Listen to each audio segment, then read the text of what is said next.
Next topic is a capacitor. Capacitor is any body which can store charge inside it, or it is an arrangement which provides a larger capacity in a smaller space.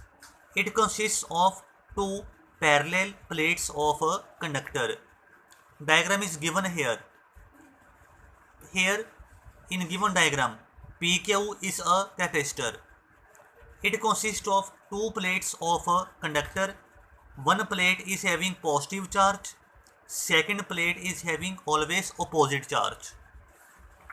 Next one is principle of a capacitor.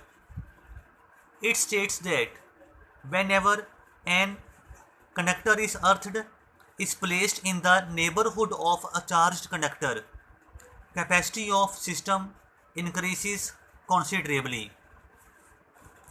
Suppose that we have a capacitor, one plate carries positive charge, second plate in the starting carries no charge. Then by induction, near end of Q becomes negative, other end of Q becomes positive.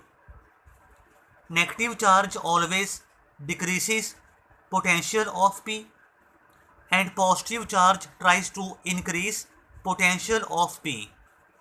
But negative charge is closer to the P than the positive charge.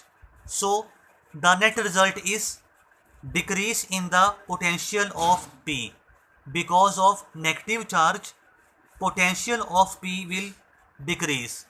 So we can give more charge to the conductor P to increase its potential. Next one, in same diagram, on earthing of Q, positive charge flows into the ground. Plate is having only negative charge.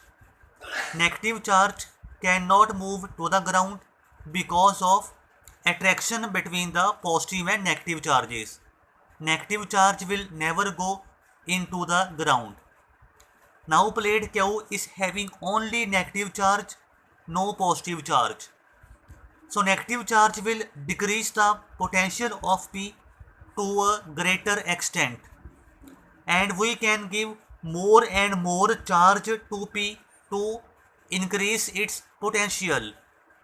We know that if potential is more, the body is having more capacity. Thus capacity will always increase of the system.